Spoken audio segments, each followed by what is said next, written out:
beyond in supporting the National Council for History Education. Again, I think a lot of our board is on here, so I just want to thank you all so much for your support with this. And I'm not going to take too much time because I really think it's important that Yohuru and Sari take over here, and they're going to be telling us about transforming disruption into teachable moments. So I'm going to pass that over. Thanks, Grace. Appreciate it. So, you know, what we thought we'd do tonight is, rather than do a formal presentation, it'll have elements of that.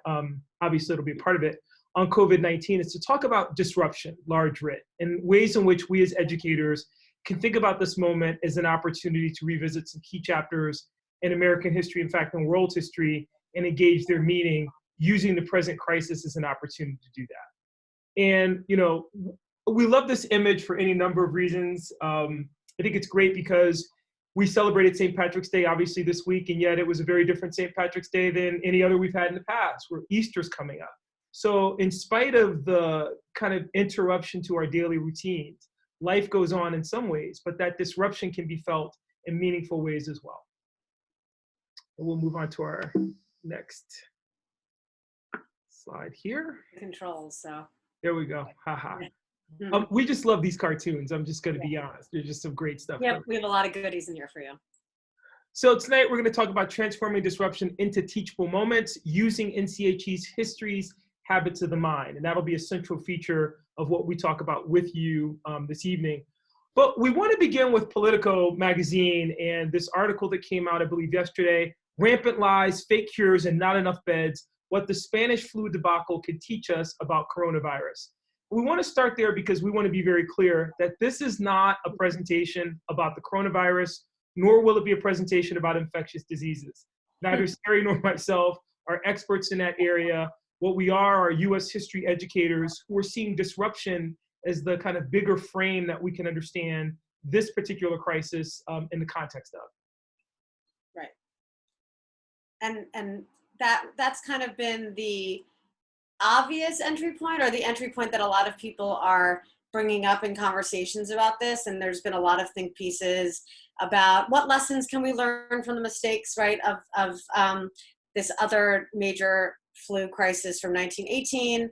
But I think in our discussions preparing for our talk with you today, we realized that the more interesting entry point and the more effective one in terms of an educator's perspective is looking at it from a much larger scale, which also gets you to smaller scale as well, looking at it more in the terms of disruption and disaster and putting it under those larger categories.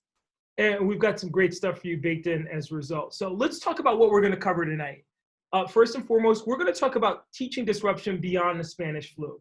That's the obvious comparison. And again, we don't want to get bogged down in talking about, in fact, there's some phenomenal pieces that have been done kind of dealing with that. And it's not to say that that's not an interesting entry point, but we're looking for a more longitudinal engagement. What are other ways that you could weave this into other aspects of your instruction? We also want to talk about what's in a word, the difference between disaster, tragedy, and disruption, and offer you 3 definitions of disaster, which we think you'll find interesting. And well, I feel like you should also talking about, this is Yohuru's own teaching strategy, ESP, which I'm sure many of you are already familiar of, looking at disruption through E, economics, S, social, and P, political categories. So we'll walk you through that as well. And then, of course, make some connections to NCHE's Habits of the Mind.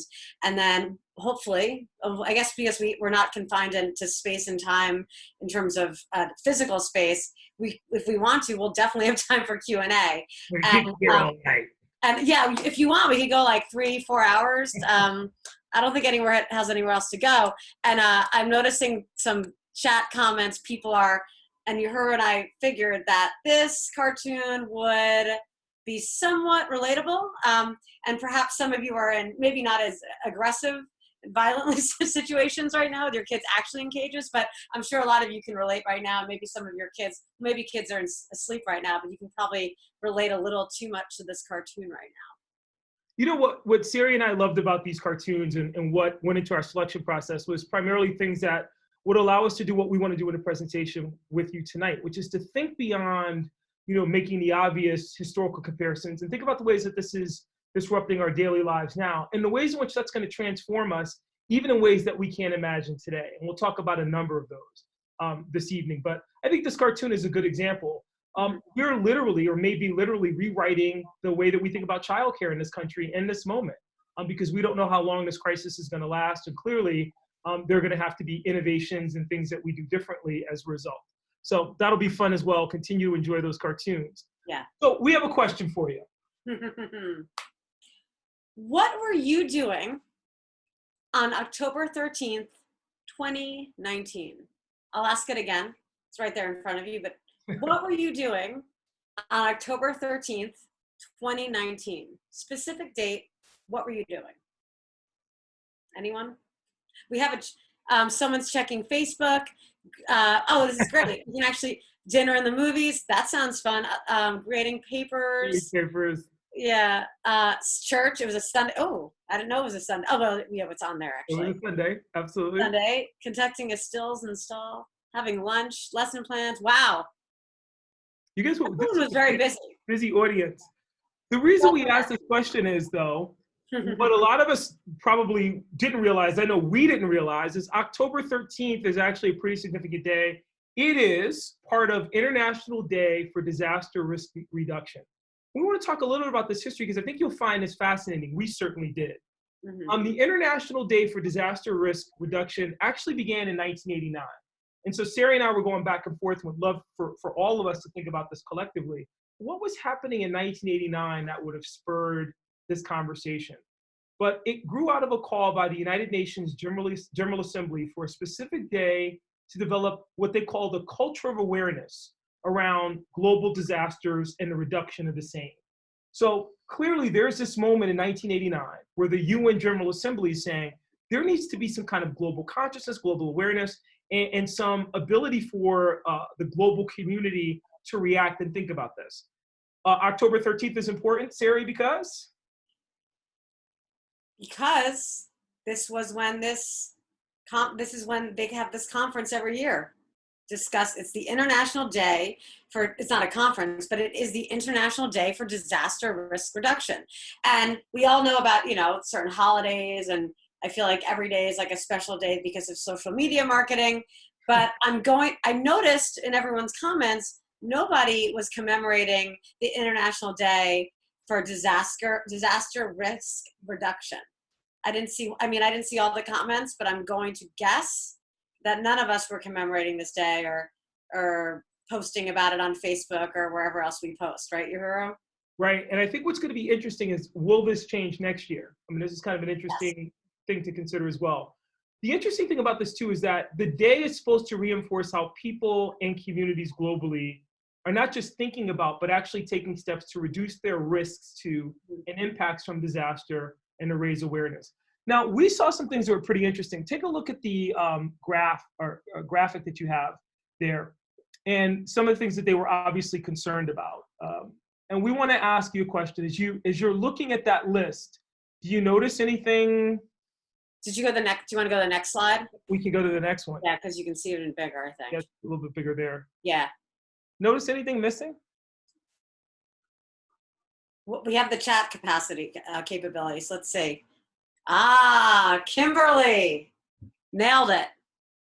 Yeah. Nice job, Kimberly. Mark and Shannon and a bunch of other people.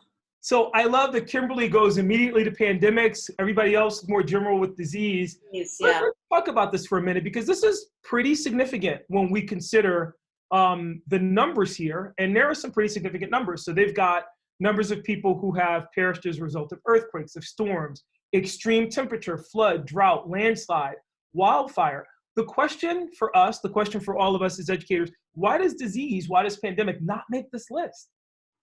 Let's move ahead a little bit and let's then ask some questions about why this maybe is not there. So the first question is, what classifies as a disaster? What does that word mean? If we unpack that word in this context, what does it mean?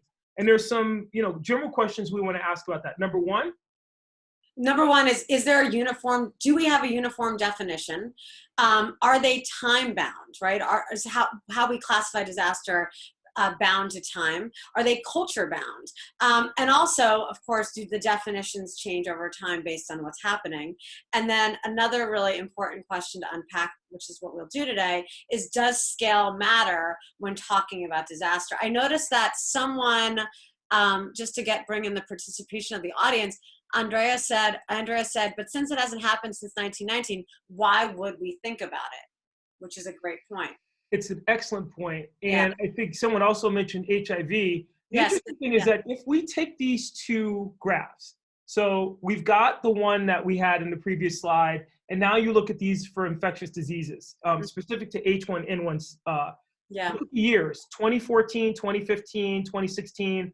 Clearly, numbers-wise, these numbers are consistent with, in fact, exceed some of the numbers that we saw in what the previous slide highlighted as disasters. So there's an omission here, and the question is, why that omission? Is it a question of definition? Is it a question of time, a question of space, or something else?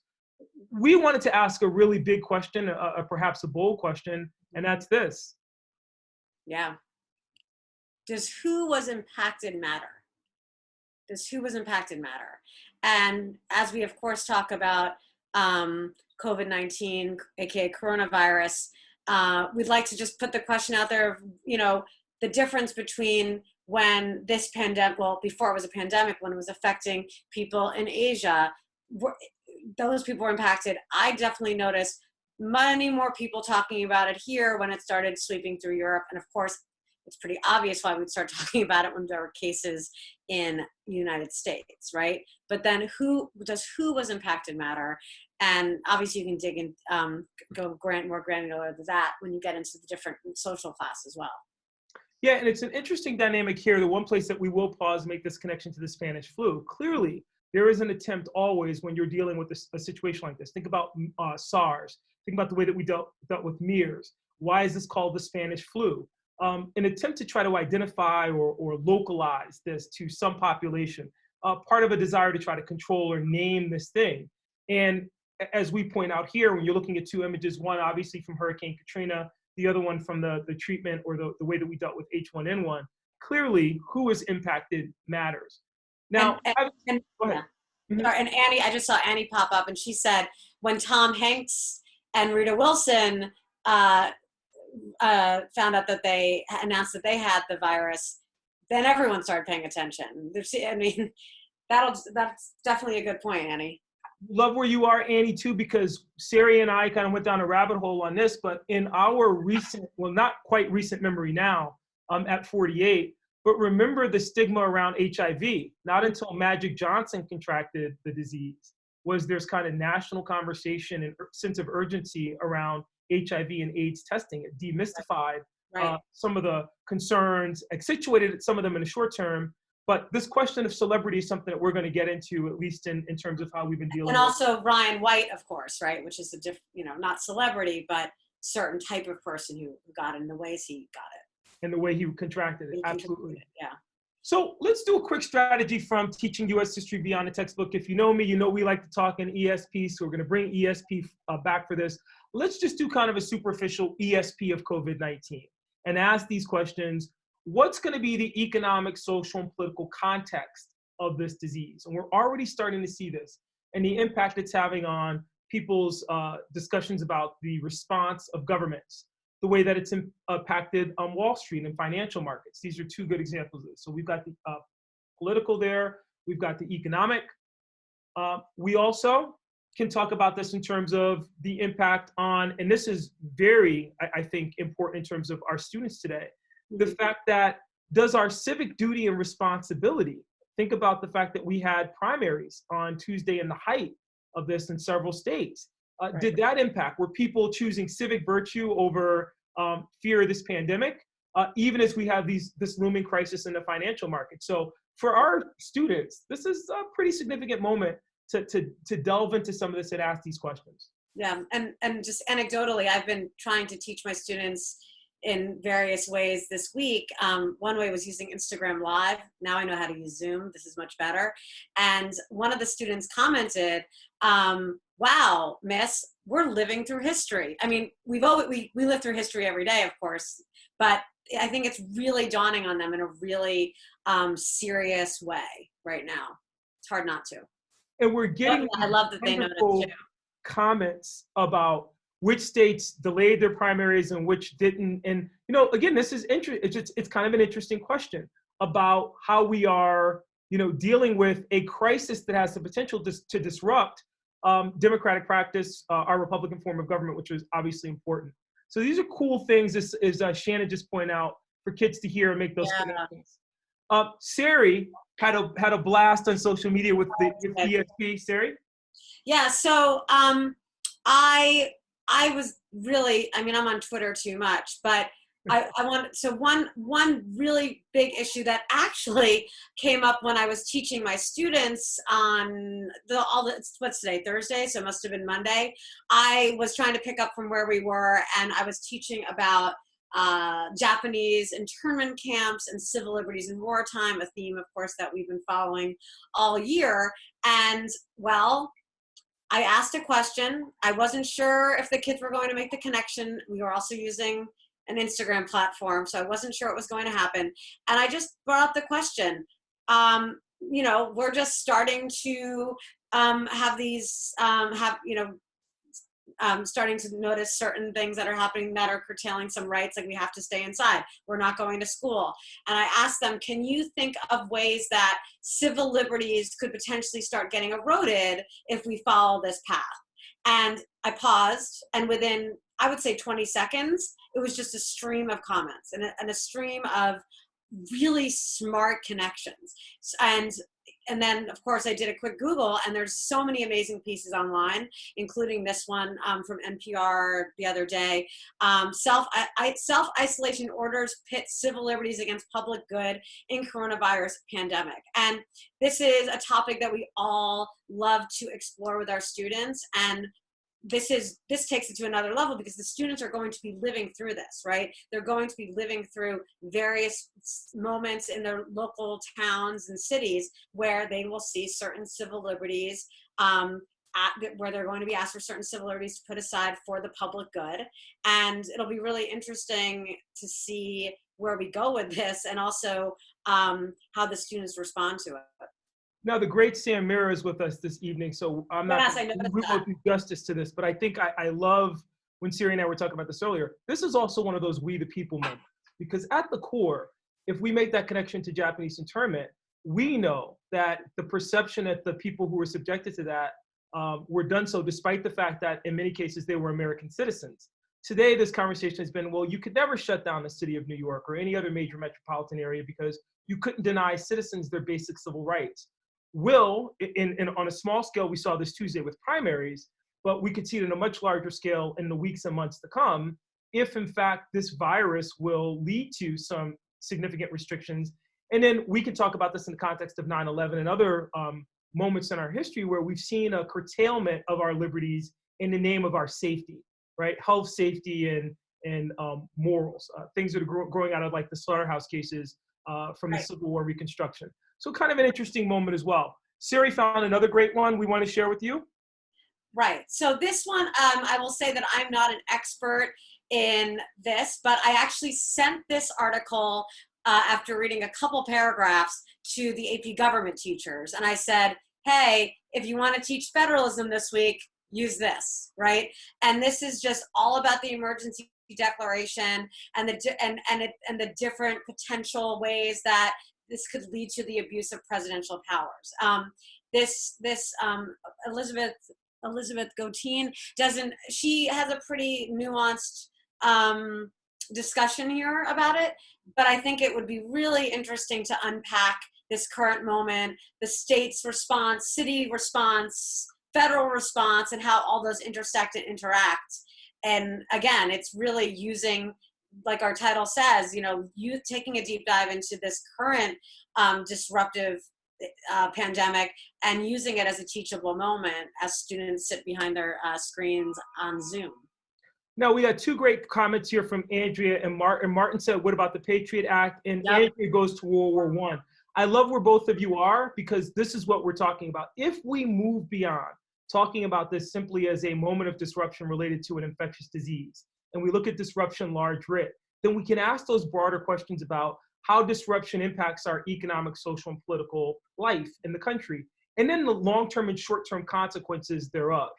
I think that the Patriot Act is kind of an interesting moment because part of the concern over shutting down the public schools in certain quarters, New York City, this was certainly part of the discussion, is what happens when you have, large numbers of young people unloosed in the city with no, there is a social dynamic to that. What about those students who have free and reduced lunch? I mean, there are some significant social questions, political questions, economic questions that are bound up in this. What happens when people can't work? Who bears the responsibility to make sure that they can pay their rent? I mean, it's an interesting moment in all those scenarios. And then when Andrea raises the issue of Schneck versus United States, we've been accustomed to talking about how civil liberties are always at their most vulnerable in times of war. Yep. Sari points out yesterday when we were talking, a great point. This fight against the pandemic is now being cast as a war. Yes, and there were many pieces today about how Trump, and yesterday, how the president is now repositioning himself as a wartime president, casting the pandemic as the new war, right? A new type of war. Which brings us to our third, and this is culture. So, I think some of the critique or criticism that came about the way that some people are behaving with regard to this disease, even though we're in uncharted territory, is interesting. But I want to go here with you because as a history teacher, I couldn't resist the thought, and Sari and I talked about this extensively, about what might be lost in this context too, as we are talking about social distancing, right? How is this going to impact leisure? The way that is this the end of spring break as we know it? Will there be a backlash because of what happened this year? But then also, as social distancing becomes the new normal, we saw this happen in Asia. You can go to any airport in the United States and still see people, even before COVID-19, walking around in those protective masks with the memory of H1N1 and SARS seared in their memory about the loss of life that happened in those localities. What will happen in the United States as a result? And will this impact the way that we think about things as, as fun as leisure, and where people go for leisure and how people engage in leisurely activity? Right. And I noticed someone earlier up in the chat brought up about how the generational response to the pandemic. I definitely think that will be, we have no idea where this is going, and I hope that we don't have the same kind of casualties that other countries are having. But it'll be interesting to see how the discussion about Generation Z, Generation X, boomers, millennials, and their response to it, how we're seeing it now, and then how it will be cast in the history books, so to speak. Phenomenal comments from Michael Narragon talking about the Youngstown case. Yes, I saw that. You have to ask a question about where you draw the line. These are great, great comments. And I think this gives us the complexity that we want in our classrooms, that we want in class discussion about this. Mary Hole, wonderful comment about global politics and getting into human rights. And then Mark comes in with a comment about free and reduced lunch, which is, again, part and parcel of these larger conversations that influence the economic, social, political, cultural impact of this moment. Right, and just the decisions to shut down schools went beyond will students, will students be able to learn at home as well as they can learn at school? It was also about just the issue of, will students go hungry? Do students even have the technology to learn at home, right? So it went far more than just this idea of kids being home to learn versus at school. In fact, we'll go one step further with you and ask you to think about this. If we think about the last 21 years in American history, so 1999 to the present, think about some of the other so-called crises that we faced. Y2K, which was at the core a question of technology or looming technological failure, which didn't happen. And then the accompanying digital divide conversation that took place after it. We're actually now seeing those come to fruition in this moment. We were not talking about the digital divide for the last 5 years. Now it's become real as young people need hotspots to access the internet, to be able to engage and do their class lessons. So what was, in some sense for us, conjecture, fear of, has now become very real in a way that we can't avoid. We like to call this virus, in some sense, the deacon of disruption, because in the coming years, it's going to force us to discuss a couple of issues. How we receive healthcare. They're telling people to call their doctors and not go to the emergency rooms. We're worried about the number of ventilators. But now the question is, will your device be able to take your temperature, provide that real time? Will you be able to engage on a computer screen with the physician? this moment of disruption, this disruptive innovation, as some would call it, or disruptive devastation, depending on how you choose to look at this moment, could have consequences either way. Sari talked about education. How about exercise, partner? Oh man, I mean, Yohuru and I, I don't know, we don't know everyone listening, but if you know anything about us, we both love going to the gym. We love our daily sweat fix. And I mean, one thing I've noticed already, a trend is so many of my favorite fitness instructors are offering online classes from their bedroom, and then setting up a not so subtle like plea to, tip on Venmo, right? So now that we're even doing this conference online, now that we're finding ways to rectify the fact that we can't be in physical spaces, I think there'll be some really interesting innovation. It's already happening. And what's really interesting is that we already had Peloton and the Mirror. One issue there is that those exercise trends are really expensive. The access I can't afford it, public school teacher. So I think it's interesting how that being the case, the average US citizen or just citizen in general, person in general, can't go and spend thousands of dollars on a Peloton bike. I'm finding it fascinating how really within a couple days, when my local gym was shut down, all my favorite fitness instructors were on IG Live doing classes for free, but for tip. So I think that's kind of interesting to see where that's headed. And we wanted to consider here and ask all of you to kind of think about this too. We talked about takeout, socializing, etiquette, shopping, the Mall of America closed here in Minneapolis. Are there precedents for this? But then as we're kind of thinking about this in this contemporary moment, where does that disruption kind of leave us? And then the larger political question, we love this cartoon. It's Uncle Sam wielding the sword, and it says, watch out for the back swing, kid, because in these moments, again, civil liberties are, again, most vulnerable. Yeah. Which brings us to the next one. How are we going to change culturally, partner? This is a really meta experience, I just realized, because I'm looking at our pictures right next to this slide. And while we live in Zoom now, I'm sure a lot of you saw this in the Times. This was, I found it online yesterday. I think it was published yesterday. To be honest, I heard of Zoom, and in the past, I would say 48 to 72 hours, I don't know if any you can relate, have been on Zoom nonstop. I'm on here with fellow educators figuring out how we're going to create a remote learning system. I chatted with some friends just to catch up. And well, sure enough, I woke up this morning to this article. We live in Zoom now. Zoom is where we work, go to school, and party these days. And I'm fascinated. Read the whole article, but essentially, I read that there's like people going on blind dates on Zoom. There are sorority parties on Zoom. I know that a bunch of my friends are having cocktail hour on Zoom every day at a certain time. And I mean, I was on a Zoom with 20 coworkers for an hour figuring out how to do remote learning. I don't know, I'm seeing some people lighting up in chat, but I think it's really fascinating. I mean, I really wish I invested in Zoom like a month ago. We have Shannon saying we're having a Zoom brunch Sunday. I use Zoom for the first time today. Yep, I suddenly understand it. Zoom is the most user-friendly for both sides. Yeah, and I actually had a discussion with my students on Instagram Live if they would prefer Zoom or Google Meet. And to be honest, like the parts of Zoom that I don't understand, I know for a fact my students will be teaching it to me as we're all on Zoom together on Monday, which is my first Zoom class. So professors who are watching, I might be hitting you up for help on various. And also we have to come up with a whole new etiquette and socializing norms, right? I wonder how the way we interact with people in real life will change. One friend said, I think that by the end of this shut-in, this time of us all being shut-ins, are we just not going to even want to use our technology? Perhaps we won't have that problem anymore with our partners like all on their phones and not looking at each other. We'll be so excited to see people in the flesh. Or could it go the other way that we won't know how to interact with people without a screen and we prefer to just Zoom? And we also wanted to give you a couple of quick historical things to think about in this context.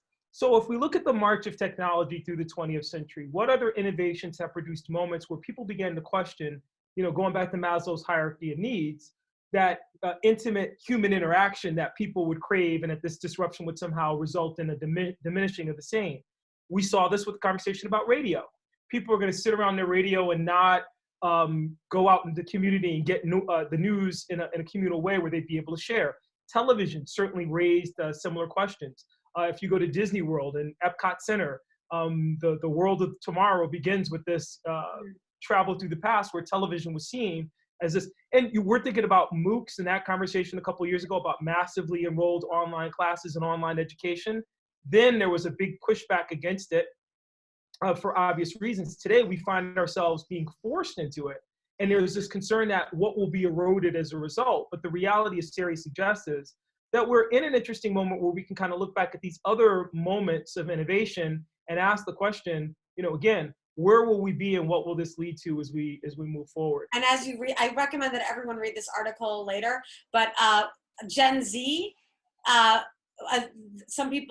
was a comment from a Gen Z kid, and they said, we never knew what Z stood for, but now we know what it stands for. It stands for Gen Zoom. It's all coming together. Funny how that works. Couple of other great ones from Sari on social media. Love these. Yeah, so I'm hard at work on Twitter. Not much to do these days except for be online. And I found this was trending today. It might still be trending.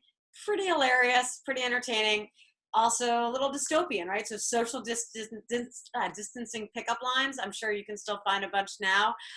Love this one. I'm just a girl standing 6 feet away from a boy, asking him to maybe move back another foot. Thanks. So many good toilet paper memes and jokes. Want to make plans that we have to cancel. I like this one. Are you a pandemic? You've got my heart on lockdown. You smell so good. Is that Purell you're wearing, right? So, of course, this is how we all cope with humor. And I'm sure, when we go back in history, there's all those various political cartoons where it takes a while to understand the jokes because you have to do a lot of sourcing and understanding of what the reference was. So it'll be interesting to see in 50 years if people will even understand these cultural references. But I just found this to be fascinating. I mean, how mating, the way people mate and flirt and foreplay will all be online, and it's I don't know where we're going with this. I think it'll be really interesting to see how this affects high school kids when in a couple of years, how this will affect the way they interact with people that they're interested in. I don't know. In fact, Martin, great comment about TV and air conditioning greatly diminishing the way that people socialized in the summer. It's a good one. Was talking to Grace Leatherman yesterday about the shelves are empty in the supermarket, and so people are going back and finding other ways to get their milk, which was kind of an interesting conversation. Oh yeah. In news delivery. But I'll give you one that Sari's talking about. We don't talk about you kind of partnering and things like that. Ricky Solinger had a great book, Wake Up Little Susie, about how the automobile changed the mating habits and dating habits. So it was revolutionary. In fact, we've got so much music from the 50s that celebrates in a somewhat questionable way, whether the introduction of the automobile led to a bunch of shotgun weddings as a result. But the reality is, this is an interesting moment because the social distancing, the computer screen creates a distance that perhaps in some sense, will force us to confront what it means to be human. And that is, in some sense, meta, but also part of this conversation. Which brings us to the next one, which we think is actually great. Sari? Yeah, and this was really interesting because when Yohuru and I were speaking this week and talking about this panel, I was telling him how I'm relatively young and have been around a lot of people as an educator and just living in New York City. And I said to him, I feel like I'm walking around, I'm like a weapon. And I feel like I need to, not get near anyone because I'm a ticking time bomb ready to infect, right? And it's probably the case, right? I'm not trying to minimize that or downplay it, but it's a really surreal experience to suddenly really think about every single move you make and how close people are to you. It's something that I normally didn't think about. And then I also started thinking about how we really went from, in a week, which is really interesting. There were many people who were, paying attention to all the signs and looking at what's happening in Italy and realizing that we were getting close to that pace, that rate of disease spread. And I definitely noticed there was a big shift. And I think you're right. I forget who said it, when Tom Hanks and Rita Wilson share that they contracted the virus. I do think around that time, all of a sudden I started seeing on social media, and I know social media isn't all real life, but it has become in the past week. I noticed that really within, I would say 12 to 24 hours, there were so many messages about how the best thing to do, the most socially responsible thing to do is stay in. And there was a big shift. And so I was wondering, like, who was going to be the first famous person or, the person that people know pretty well to just defy it. And I guess it was Evangeline Lilly. I mean, I haven't looked at Twitter in a couple hours, but she was trending and I didn't know why. I thought I assumed it's because she had COVID-19, right? It turns out that she essentially decided that she's not going to self-quarantine because she values freedom over her life. So I thought that was pretty interesting. And people are really dragging her. If you look at what David Itzkoff said, he said, Evangeline Lilly, I can't read the rest of it. Can you see it? Should be exiled. And it goes on. So pretty interesting. And great comment from James talking about his grandmother, 91-year-old, mother, talking about how radio was the social media of their time and how they were able to hear discussions. I want to kind of emphasize what Sari was talking about. I want to, use a really big term that we often teach about in this context because I think it's important: democratization of information. Yes. So in some sense, we have access to more information than ever before. It's interesting that this whole thing came in the context of a loss of confidence in our news services and people's sense of faith and the ability to trust what they were hearing because of that democratization of information. Yeah. So good, and yet the balancing of that, which is going to bring us to our conversation about NCHE's Habits of the Mind, but we're not there yet. So one more great one for you from Sari. So this definitely came about in my discussions with my students this week because that's who usually inspires me. We were comparing this pandemic to, the civil liberties that are often eroded during war to civil liberties during this current pandemic. And I think Yohuru, you found this image of "I want you to wash your hands." I thought it was really interesting to see this wartime propaganda. We all know that the first one's from World War I, the second one's from World War II, of course. And it's really interesting to see, like, this has of course been used. "I want you to vote." That was definitely the way this image was used over the past 2 decades. But so quickly it's been transformed to be about, washing your hands. And of course that whole connection between this pandemic being our new war, our new battlefront with multiple fronts. And, it's interesting then because we want to move on to this concept of core democratic values for elementary students. If we think about all the changes that we've talked about, economic, social, political, cultural, there are some key things that you could take away that certainly this pandemic are going to raise. Let's just talk about the question of life. We're watching this play out in Italy in terms of who gets a ventilator. We're watching it play out in the United States right now in ways that are subtle about who's being tested and who isn't. We're watching it play out in those larger conversations about free and reduced lunch. What about pursuit of happiness? And does that depend on having a wireless router? Liberty. Who decides when you can go out, when you can go to the store, and what you can have access to, and if there can be a curfew? These are kind of big, weighty questions. Justice. How will we redefine justice in this present context? Popular sovereignty. The power of government comes from the people, but when does the government tell the people that it has to take extreme measures? I mean, this goes back to Thomas Hobbes and John Locke, so we're getting at the foundations of American democratic principles and thought even there. Truth. The government and citizens should not lie. Interesting. Common good, equality, diversity, patriotism.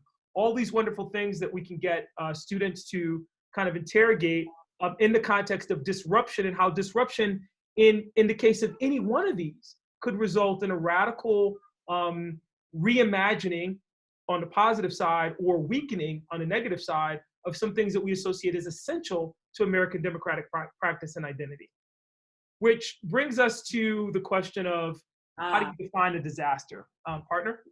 Yeah, so we are going to actually share 2 definitions of course, there are more than 2 definitions of disaster out there, but we start with this one. And just side note, in terms of just as we think as history educators, always an excellent practice in sourcing, right?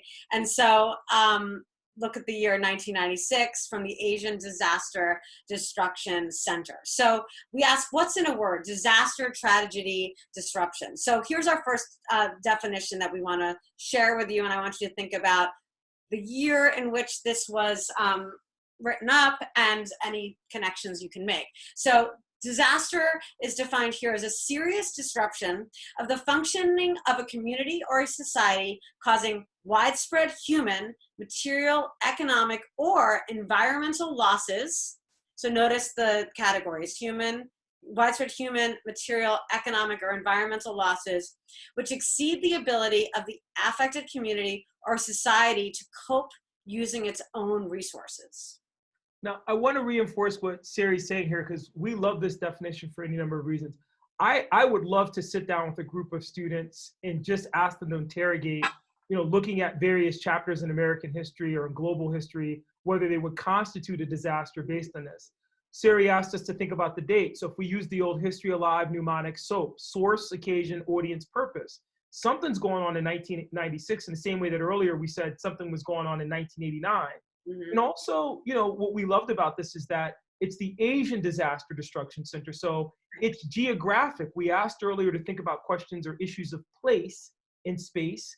This is a very good example of, again, pointing that out. So if we go back to that definition we gave you earlier about what classifies as a disaster, we asked some questions. Is there a uniform definition? Are they time bound? Are they culture bound? Do definitions change over time? We've got one now. But it's interesting that we have heard Mount St. Helens or Mount Everest described as disasters, right? But the interesting thing is, if we think about 1996, it was Humberto, the explosion that took place in Puerto Rico, November 21st, 1996, in which 33 people were killed, 69 wounded, when a building collapsed and then took down the building next to it. Clearly, that fits that definition, but it also raises the question of memory in disasters. What we remember, what we choose to remember, how we classify those disasters. And it begs for us to, again, ask the question, who is impacted? As we think about Humberto from 1996 in Puerto Rico, it's a very short step to remembering what happened in Puerto Rico just 2 years ago. Yeah. Second definition, or second thing we'd like you to consider, something we'd like you to consider, partner.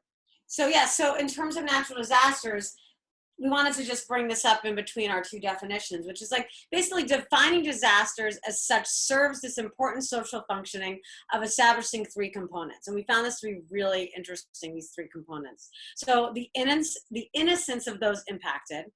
And basically the other component mitigates the challenge of acknowledging in the moment economic issues or man-made contributing factors on the environment that may have played a role. And I'll just keep reading them and we'll unpack them when I'm done. And then number 3 allows for, and I thought this was especially interesting in light of what's going on now, allows for the mobilization of specific humanitarian aid responses. And we want to unpack these with you very quickly because I know we're actually over time. We thought we were going to have yeah. But we've had so much fun doing this. Let's talk about the first one. So if it's a natural disaster, the language is very important because we've seen this play out. We've talked about it with you. We're watching it play out right now in the country. If it's a natural disaster, by definition, it establishes the kind of innocence of everyone who's impacted. You can't, in that sense, look at the image here, racialize, right? Yeah. Or use poverty as an excuse for the bad thing that's happened. So that first part of that definition is key because that social function that Sari mentioned is actually essential. For point number 2, it forces us in some sense to think about and move away from contributing factors. So if it's a natural disaster, then we don't have to say, well, why weren't those levees built to specification in New Orleans? Or why wasn't there a preparedness plan for Superstorm Sandy? We forget about the human factors that make that damage worse, and we can focus on the natural component alone, which in many cases is exacerbated by human failings that follow. And then last but not least, in doing so, it allows us to access and to feel comfortable in mobilizing a specific kind of humanitarian aid that, again, if it's divorced from associating this with some kind of blame, allows the world community to come together and to attack this in a way that doesn't racialize or seek to blame or seek to marginalize or stigmatize any person or any group as a result. Yeah. So we'll go to the next one here. I think you guys will love this. Definition number 2. So, and we highlighted the part that really stood out to us. And because we want to not have you here all night, we'll jump into the sourcing before we read through it. Note the date, 2002. But also note where this definition derives from, right? So this definition provides us by the National Center for Children Exposed to Violence in the year 2002. So just start thinking about potentially what they might be responding to. And highlighted here, this comes from their literature, events that are relatively sudden, highly disruptive, time limited, but I like this little part here, although the effects may be longer lasting, important addition, and public, affecting children from more than one family. So they're bringing children into they're directly bringing in children to their definition, right? And they also break it down what it might be due to. Natural causes, such as a hurricane or an earthquake, a failure of technology, such as an airplane crash or the collapse of a bridge. And then, well, this kind of gives it away in terms of what they probably were reacting to. An act of human violence, such as the destruction of the World Trade Center, or an act of war.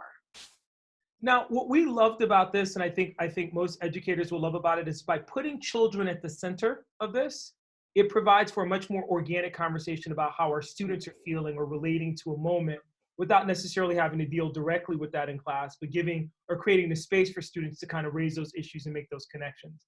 Everything that we really loved about this, Hope Brown is killing it tonight. Yeah, I just saw that. School shootings, and we were talking about that, right? In terms of the school, we were talking I think it was all the days blur together. We were discussing how schools went from being a safe place where you go to learn, maybe get a little bored, to a place where you're doing these lockdown drills because of school shootings. And now we're taking the school became too dangerous to even learn in because of this pandemic, not because of school shootings, right? So I think that's really fascinating, and hope excellent connection there. And Kimberly says this goes really well with trauma-informed teaching, and I think that's a great example too. To go back to that first thing too, is I want to emphasize 2 things that might escape our attention, even though we don't have a lot of time. The idea that they have to be public, because there are often things that induce trauma that aren't public, that impact children. And the other one is what Sari asked you to consider. The effects may be longer lasting. I'll give you one that if you are a Gen Xer, you'll remember. The Challenger disaster had long-lasting impacts well beyond the actual destruction of the ship itself. In the weeks and months that followed, we as a nation kind of processed not only our grief, but this kind of loss in the belief of, space is the next frontier, and we were about to conquer that and put a teacher in space. I mean, it was a pretty significant moment. Now, is that a disaster by definition of this? Again, relatively sudden, highly disruptive, time limited. We're looking at Corona in this context. We certainly could make that, make that same case here. I love this cartoon. I think we both loved it for this reason. Look at all the ways in which COVID-19 has touched every aspect of our lives, from sporting to political conventions, to music festivals, to the Comic-Con. No person, no group, no socioeconomic strata has escaped the tentacles of this disease. Right, and you brought up that concept of democratization. This is the real dark side of democratization when it comes to global pandemics, right? Tom Hanks can get it, and so can I. Hopefully not, knock on wood. Which brings us to our next point, and we're gonna sprint through these slides to take some questions from you. We wanted to talk about the multiple meanings of scale, and we're gonna just run through these with you, but we're gonna kind of use this as a wheel. Sari and I presented this in a different context in New York City. But if we think about our students as individuals, where they enter this conversation in terms of what they're seeing or witnessing is going to govern the way that they respond to what we are presenting to them. So let's take something that's, become a little bit it's comical right now. I don't think it'll be comical in a couple of weeks, but the hand sanitizer and toilet paper runs. So here's a political cartoon. masks, sanitizers, and toilet paper. And we all saw the case of the gentleman who was hoarding, I think it was in Tennessee, hoarding hand sanitizer. But the question Everything. is, where do students come in? So Sari and I were talking about this. For the student who walks into the bodega in their neighborhood in New York City and can't get toilet paper, that's the individual. Right. And I think that I'm sure other educators as well, I definitely have struggled teaching scale to students because it's a pretty high level concept, right? But unfortunately, this is a teachable moment where that anecdote alone, that you went into the bodega to get hand sanitizer or some Lysol wipes for your home, for your mom, they're not there. That's how it's impacting you on a local level, right? And then you can go from there, obviously, for them. It makes it intensely personal for them, and it's a way that they experience something that's global in a way that's intensely personal. We then move to family. So we think about the lockdown in New Rochelle. Somebody's family member contracts this.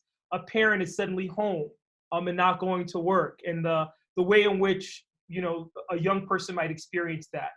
Then to community. Think about New Rochelle, New York, and other communities which saw what's happening in Seattle, what's happening in San Francisco, where an entire community, a geographic region is impacted, and how are children or individuals in that community responding? Yeah. Then, of course, we're all looking at what's happening at the nation and in the world. And if we can get students to find where they come in that wheel, some students recognize this as significant in terms of the world when it was happening in China. Some people recognize it when it was happening in Italy. For some, it'll be at the individual or the community or the national level. But the reality is these multiple meanings of scale, this wheel of scale, gives us a unique way to get students to think about this. Yeah. Sari? Yeah, so I'm the meme queen, I guess. So I definitely noticed that just in terms of my students, they were definitely getting excited about these memes about the coronavirus. And I think that this is another example of how they're experiencing it at like a very personal level. I mean, I don't know how y'all feel about Kanye right now, but just deal with the fact that it's Kanye. But we have the laughing at Corona memes, right? And like this, and then basically it goes from thinking they're funny to realizing that it's actually not funny at all, right? And most of my students knew about the coronavirus because of they were either seeing stuff about it on Twitter, but most of them were seeing TikTok and TikTok memes and memes on Instagram about it, right? And so they understand all the tropes about Purell and toilet paper. And just as Yohuru was saying, this of course is this whole idea about the looking at scale. That's the individual experience. But then taking this meme and then helping them understand where it connects to the broader scale, I think will be really effective. I'm definitely going to try it with my students on Zoom, I guess, right? And in fact, Andrea, I want to take your point and point out something that Sari pointed out last night. Mm-hmm. The meme of Kanye actually works the scale in reverse. A little later this morning, February is the when the world had it. Yep. Not impacting me. This is kind of March 1st is So it's kind of interesting that these two, the meme and the scale, can work in conjunction to help students understand, how it impacts them personally. Yohuru, you could actually, I don't know if you want to do this, but you could actually put you could do a multiple meanings of scale with just Kanye's face, maybe. I don't know. Very true. You could do it which would be a very different read on that. Yeah. We're going to run through these next ones because we're at 8. So give us 4 more minutes to pack up here. Yeah.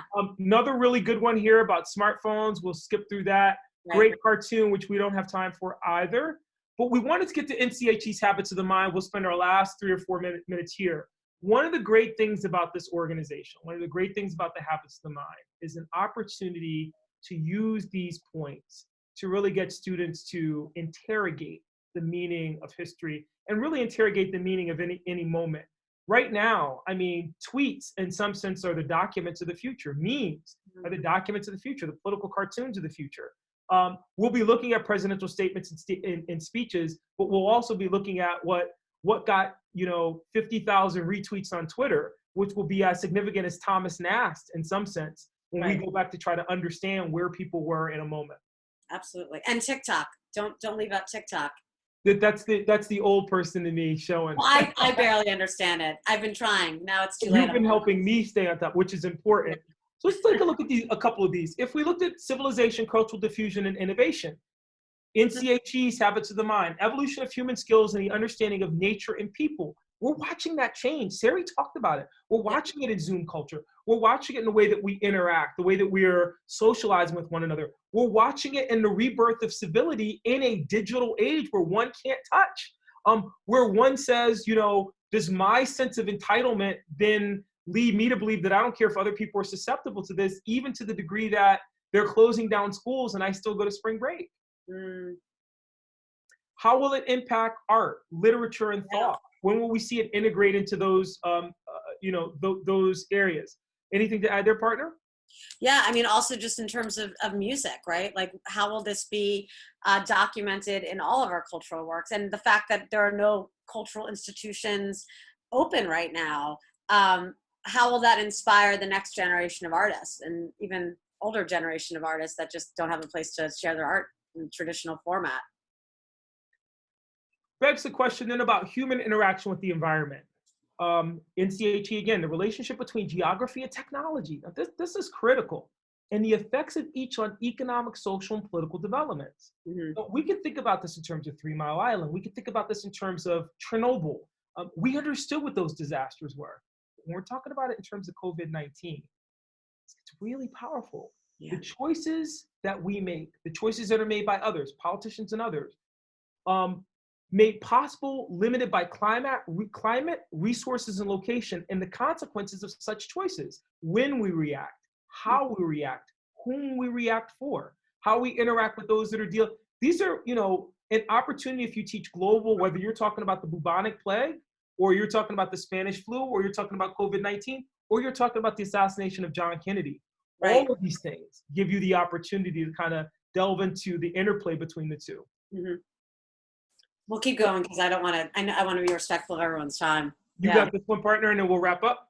All right. So then the final one, of course, is values, beliefs, political ideas, and institutions, right? So the effect that this current experience, the way that this pandemic will affect our politics, our politicians, what becomes a priority in the 2020 Democratic presidential election will shift, right? Our discussions around universal health care. Will this perhaps change that discussion regardless of political party now, when it doesn't, like we were saying, pandemics, it's democratizing in a really dystopian way, right? Because it doesn't matter, this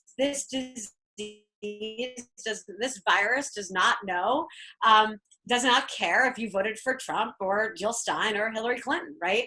And so will this suddenly make people start thinking about and kind of changing the way they view the idea of the federal government's role in their lives, right? And what political beliefs that they held so dearly to, will that change, right? We don't know, but these are just questions that I'm bringing up for us to unpack as we live through, as my student said, as we lived through history.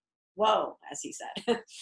And, just to bring this to a close, think about then that tension between freedom and security, liberty and equality, diversity and commonality in human affairs. Think about the moral implications of some of the things we're talking about. How will impact our philosophy? You read about rationing during World War II, and Sari brought up the other day, we were having a long conversation about this, how the transition from World War I to World War II really conditioned people to be more dependent on the government and trustful of the government. So in that moment when the government asked people to ration, we haven't been in that state of affairs in so long. Tom Brokaw celebrates them as the greatest generation for that. And yet at the same time, what will be the way that we talk about this generation? If it's written in the last 4 days, not a very good portrait. And yet we as history educators have this wonderful opportunity to kind of walk students through that. Yeah. We're just going to do this one quick in terms of conflict and cooperation. We talked a little bit about this earlier, so you obviously can look at this later on. But I think where we want to end with you is also in terms of patterns of social interaction, right. Changing continuity of class, ethnic, racial, and gender structures and structure and relation, partner.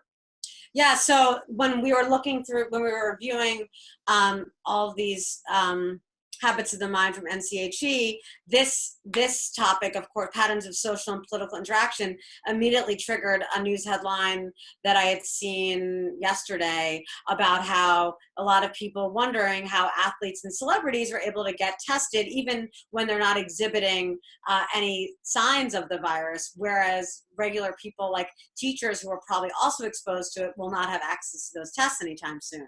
So that I immediately thought of this article here. I wanted to just bring up one. I know we have to finish really quickly. When I did the lesson with my students on Japanese internment the other day, it was definitely like a really makeshift method, but I held up my phone to my computer screen because this is remote learning right now. And I really wanted them to see a snippet of George Takei's TED Talk about his experiences as a young boy in Japanese internment camps, because all the students started asking me, what was it like transitioning back to civilian life out of these concentration camps? And I remember this line from his TED Talk, and George was the young George, they were living back in LA and Skid Row, and he said to his dad, you know, why does everyone think America's so great? Look how they treated us. And I'm totally going to butcher exactly how George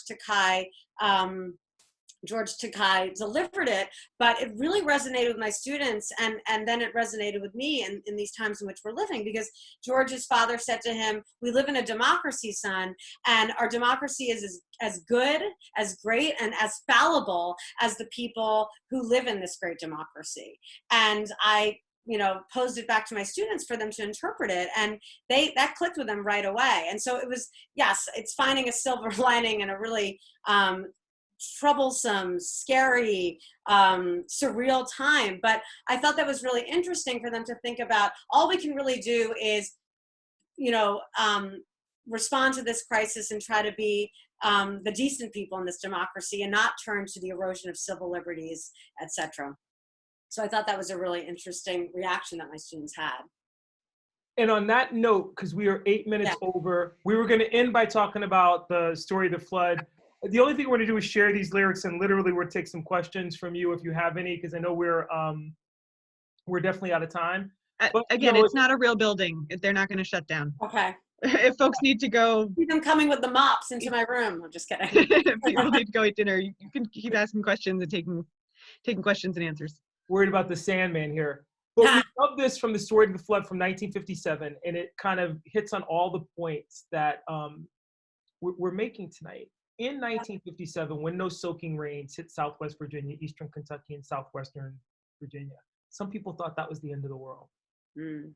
President Eisenhower declares an emergency in 28 counties, calls them disaster areas. The National Guard goes in to help.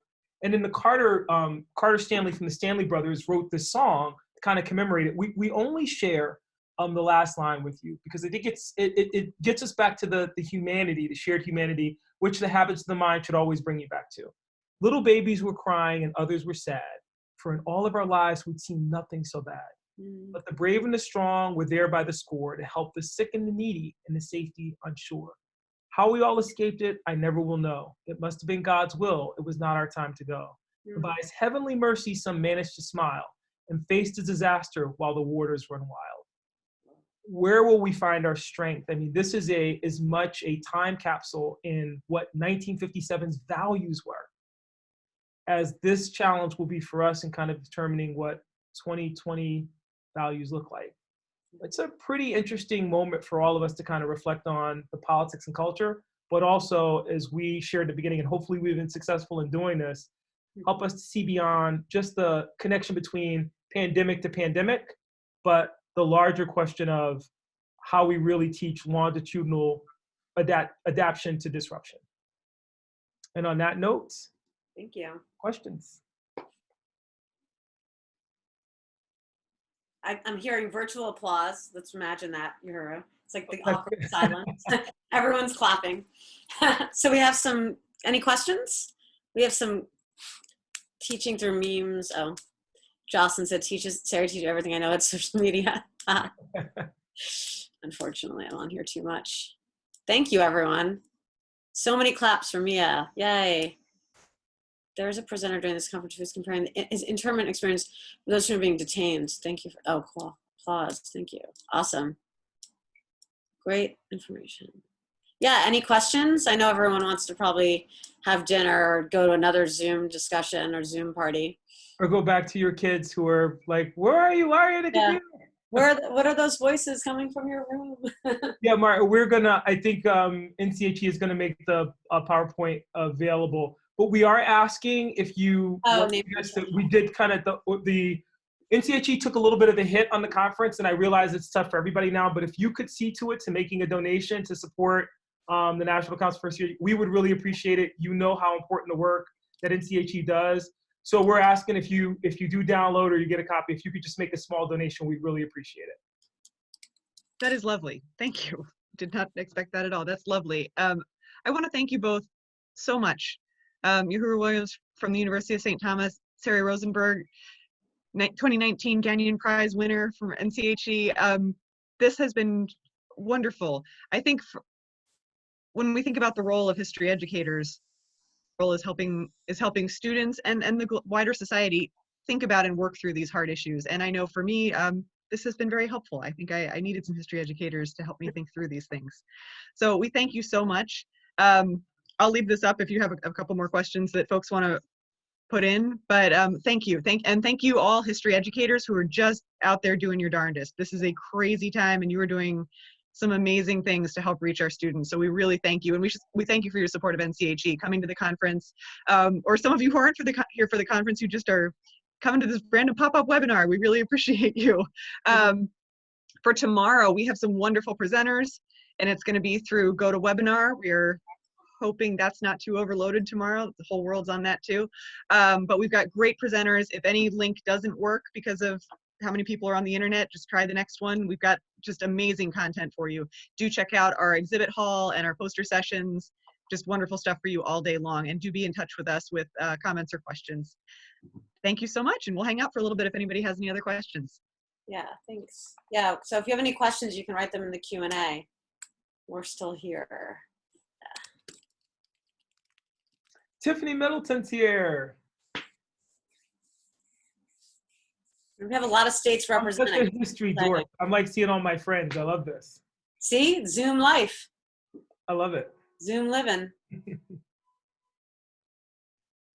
Cool, and it looks like a lot of people I'm seeing in the chat are connecting here too about just ways to navigate this brave new world of remote learning. Will the chat be saved? We can save the chat. Yeah. I'll probably just make the video public because not everybody's going to want the chat, but we will have it. So Monica, if you drop me an email, I can give you the whole chat. That's actually good for me to know because I'll be doing a Zoom with my students on Monday, and it'll be fun to share the chat with them, especially those kids who are saying some funny stuff in the chat. Good to see you, Tony. Take care. Thanks, Tony.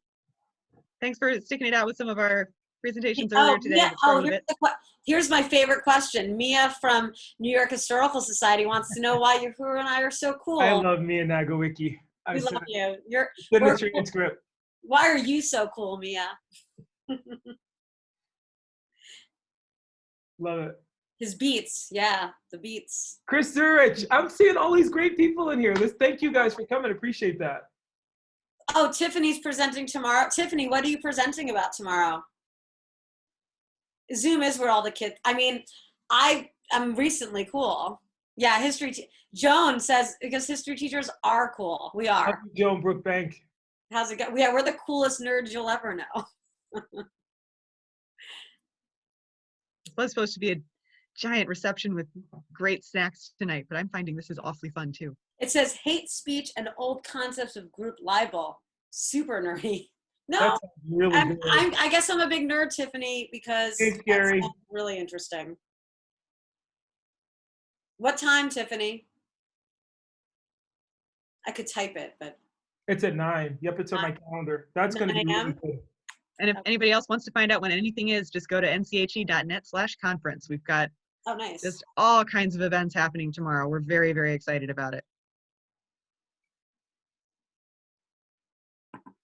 Yes, use the app. Oh yeah, when are you interviewing Jill? When are you having your Q&A with Jill Lepore?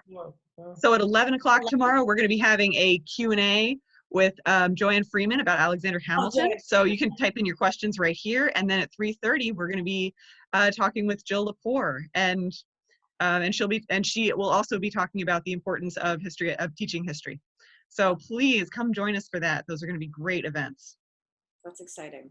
Thank you, Laura. Thank you, Laura, again. And Adam Hochschild will be with us on Saturday, and he will be talking about the legacy of World War I. Oh, cool. And we're very excited. We've actually added content to this that wasn't going to happen at the in-person conference. Chris Bunin is going to be talking to us at 3:30 on Saturday, and he is going to be talking about medical mapping from John Snow to Johns Hopkins. How do we map disease? Oh, wow. So that's pretty cool. What a great conference. It's exciting. Tomorrow's going to be epic. Think about James Young and texture of memory. This has been really useful in the class, and on much more consider E. Till and how folks treat his memorial. Oh, right. Oh, yes, Emmett Till and his memorial. That's such a great point.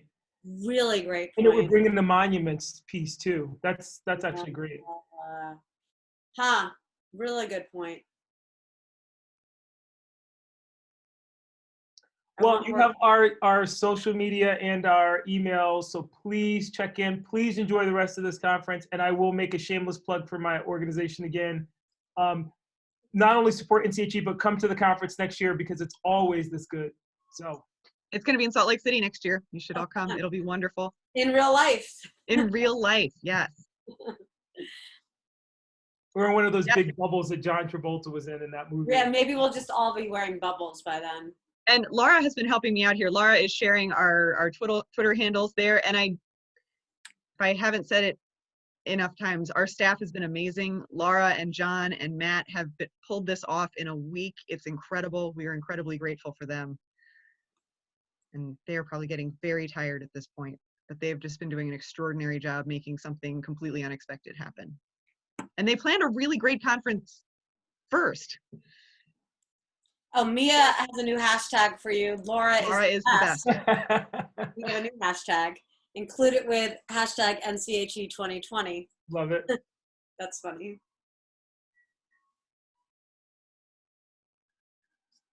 I know I've never been to Cleveland, and I was very much looking forward to coming to Cleveland and going to the Rock and Roll Hall of Fame. So I guess I'll have to do that another year.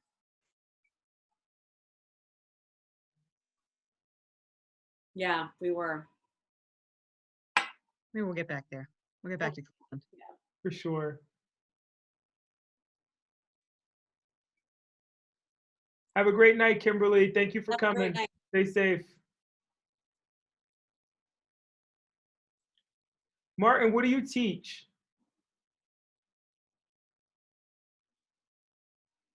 Where everybody's. So I think that's a wrap for us. Government now. Excellent. Thanks, Joan. Thank you all. I can't believe you put that together in a day. It was a blast. Thanks for